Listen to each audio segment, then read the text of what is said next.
Va ora in onda l'inviato speciale. Campionato nazionale dilettanti a cura di Renato Scanu con Ugo Bulgarelli. Interviste in diretta e commenti in vista del prossimo campionato di Serie D a carattere nazionale con protagonista il Carbonia Calcio 1939. Produzione media @Sport Italia TV Publimedia Communications, in collaborazione con Radio Luna. Si anima il mercato del Carbonia Calcio del mister Marco Mariotti. La società biancoblù ha ufficializzato 5 nuovi arrivi, oltre alla conferma del centrocampista classe 1999 Nicola Serra. Il più risonante dei nuovi acquisti è quello di Werther Carboni, l'ex portiere del Cagliari, classe 1996, cerca il riscatto nel Sulcis dopo un periodo lontano dai campionati interregionali.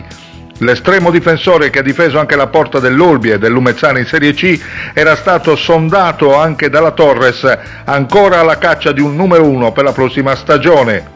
Il direttore sportivo Andrea Colombino ha chiuso anche per altri 4 giocatori. Vestiranno il biancoblù il difensore Matteo Bagaglini, il centrocampista Cristiano Palombi, l'attaccante Ador Giuci e il terzino Lorenzo Costa. Per il primo si tratta di un ritorno in Sardegna dopo l'esperienza alla Nuorese con Mariotti in panchina e un centinaio di partite giocate in varie compagini di Serie D. Il centrocampista centrale, classe 1998, cresciuto nella Roma, nonostante la giovane età vanta ben 72 presenze nel girone G della Serie D con le maglie di Monterosi, Cassino e Visartena. Riabbraccerà Marco Mariotti anche la punta italo-albanese Ador Giuci dopo le esperienze con Monterosi e Torres. Per l'Ariete, cresciuto nella primavera del Torino, sono arrivati 3 gol in 7 presenze nell'ultima parte di stagione in rossoblù.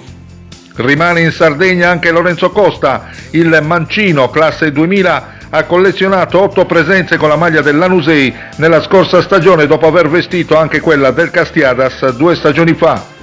Per il centrocampo il nome di peso per i biancoblù che ha già firmato con il club è quello dell'ex centrocampista della primavera del Cagliari e dell'Olbia, Joseph Tetè.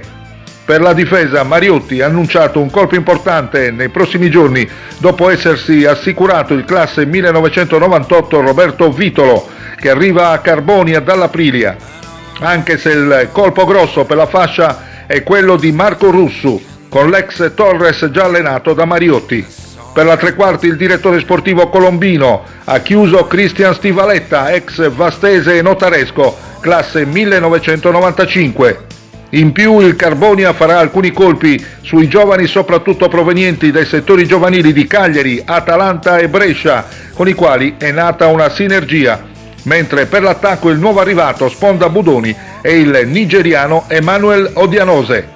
Lascia invece il Carbonia Marcello Angeleddu, il talentuoso centrocampista va ad impreziosire il centrocampo stellare a disposizione del Muravera di mister Francesco Loi. La società gialloblu intanto ha anche confermato Alessandro Masia, l'ex primavera del Cagliari, arrivato dal Tamai a metà stagione.